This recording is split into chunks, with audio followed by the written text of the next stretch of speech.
ہم سب اکثر کہتے ہیں نا، حق غالب آ کر رہے گا، لیکن کبھی رک کر سوچا ہے حق ہوتا کیا ہے؟ کیونکہ ہر غلط انسان کو لگتا ہے کہ وہ بھی حق پر ہے، اور سچا انسان تو ہوتا ہی حق پر ہے۔ لیکن پھر اصل میں حق ہوتا کیا ہے اور کون حق پر ہوتا ہے؟ اس بات کو سمجھنے کے لیے میں نے امی سے رابطہ کیا، اور امی نے مجھے رضا اور سعد کی کہانی سنائی۔ رضا ایک بہت شرارتی بچہ تھا۔ اس کے ماں باپ اس کو سمجھاتے تھے، پیار سے، سختی سے، طریقے سے، لیکن رضا کو کچھ فرق نہیں پڑتا تھا۔ اس کے دماغ میں ہمیشہ الٹے سیدھے کاموں میں ہی لگا رہتا تھا۔ اسے لگتا تھا کہ اس کی نظر میں جو صحیح ہے بس وہی صحیح ہے، باقی سب بیکار۔ جبکہ دوسری طرف ایک بالکل مختلف سا بچہ تھا سعد، چپ چاپ، سکون والا، سچ پر چلنے والا، نہ کسی سے جھگڑتا تھا، نہ کسی کو تنگ کرتا تھا، اپنی چھوٹی سی دنیا میں مگن رہتا تھا۔ لیکن جب بھی کسی کو ضرورت پڑتی تھی، سعد سب سے پہلے قدم بڑھاتا تھا۔ وقت گزرتا گیا، دونوں بچے اب جوان ہو گئے تھے، لیکن ان کے رویے ویسے ہی رہے، کسی میں کوئی تبدیلی نہ آئی۔ رضا اب اور بھی زیادہ ریجڈ ہو گیا۔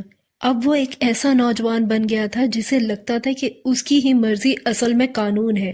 اگر اس کا دل کسی چیز پر آ جائے تو اس کو حاصل کرنے کے لیے وہ کسی کو مار بھی سکتا تھا، کسی کے گھر پر قبضہ کر سکتا تھا، اور کسی کی زندگی کو الٹا سیدھا کر کے رکھ سکتا تھا۔ اور ان سب کے باوجود رضا کو لگتا تھا کہ وہ حق پر ہے۔ اس کا دل اور ذہن اتنا اندھا ہو چکا تھا کہ ظلم کو بھی اس نے حق سمجھنا شروع کر دیا تھا۔ دوسری طرف سعد اپنی راہ پر تھا، چپ چاپ لوگوں کی مدد کرتا، ان کے دکھ سنتا، ان کی پریشانیوں کو ختم کرنے کی کوشش کرتا۔ اور یہی بات رضا کو ہضم نہیں ہو رہی تھی کہ لوگ سعد سے اتنی محبت کیوں کرتے ہیں اور اس سے کیوں نہیں کرتے، جبکہ بقول اس کے وہ تو حق پر تھا۔ اور سعد جیسا سمپل سا انسان اتنا عزت دار کیسے بن سکتا ہے؟ یہ سوچ کر رضا کو اندر ہی اندر حسد ہونے لگ گیا۔ پھر ایک دن رضا نے وہ کام کیا جو انسان کو کبھی کرنا نہیں چاہیے۔ اس نے چوری کی اور اس کا الزام سعد پر ڈال دیا، اور اس بے گناہ سعد کو جیل ہو گئی۔ سعد نے صرف اس وقت یہ کہا، میں سچ پر ہوں اور اللہ سب دیکھ رہا ہے۔ بس اس نے اپنی صفائی کے لیے کوئی چیخ پکار نہیں کی، بدلہ نہیں لیا، نہ دنیا کو اپنی سچائی کا سرٹیفکیٹ دکھایا۔ اس نے سب کچھ اللہ پر چھوڑ دیا۔ اور رضا، اس کی ایگو اب تک بھی سیٹسفائی نہیں ہوئی۔ اس کا ظلم اور بڑھتا گیا، اور اسے لگتا گیا کہ اللہ بھی اسے کچھ نہیں کہے گا، کیونکہ اللہ اس کے ساتھ ہے اور وہ حق پر ہے، کیونکہ ظالم کا دل واقعی اندھا ہو جاتا ہے۔ لیکن پھر وہ دن بھی آ گیا جب اللہ سب کے سامنے سچ لے آیا۔ رضا نے زمین کا ایک اور مسئلہ پیدا کیا اور اپنے ہی دوستی میں کسی انسان کو نقصان پہنچایا۔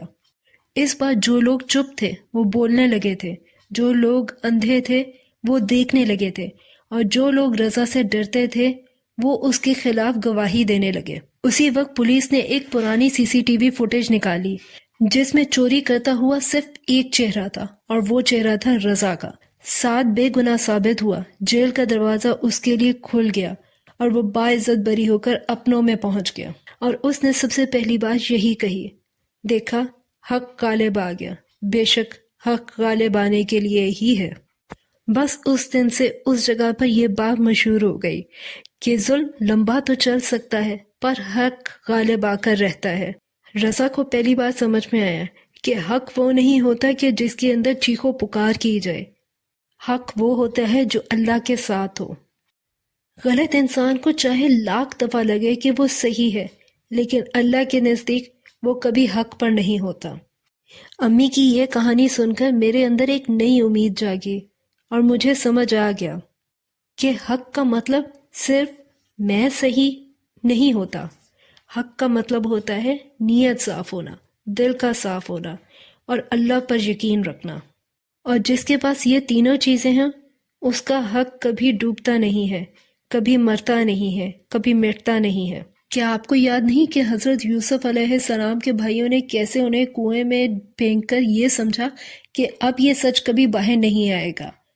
لیکن سچ تو سامنے آتا ہے، اور ایسے سامنے آتا ہے کہ اگلا والا دنگ رہ جاتا ہے۔ اللہ نے انہی حضرت یوسف علیہ السلام کو نہ صرف کنویں سے نکالا، بلکہ اس دور کی ایک عظیم الشان سلطنت کا وزیر خزانہ بنایا۔ جن بھائیوں نے ان کو کنویں میں پھینکا تھا، اب وہی بھائی حضرت یوسف علیہ السلام کے محتاج تھے کہ وہ انہیں غلہ دے۔ یہاں بھی ہم دیکھتے ہیں کہ کیسے حق غالب آ گیا، سچ سب کے سامنے آیا۔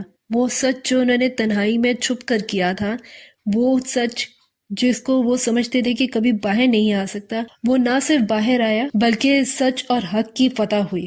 تو اگر آپ بھی کسی ظالم کو یہ کہتا ہوا سنیں کہ ہم حق پر ہیں، تو یقین کیجئے کہ اللہ بہتر جانتا ہے کہ کون حق پر ہے اور کون نہیں۔ اللہ کا فیصلہ اور انصاف ضرور ہوتا ہے، آج نہیں تو کل، کل نہیں تو پرسوں، لیکن ہوتا ضرور ہے۔ بس یہ ایمان اپنے دل میں رکھیے۔ آج زندگی مشکل لگ رہی ہے تو کیا ہوا، کل کی آسانی بھی تو ہے۔ اس زندگی میں نہ صحیح تو موت کے بعد تو اللہ نے ہمیں وہ جنتیں دینی ہے جس کا ہم تصور بھی نہیں کر سکتے۔ ہم کتنا عام سنتے ہیں نا کہ حق غالب آ کر رہتا ہے۔ آج ایک بار بیٹھ کے آرام سے تنہائی میں اس بات کو سوچئے کہ حق غالب آ کر رہتا ہے۔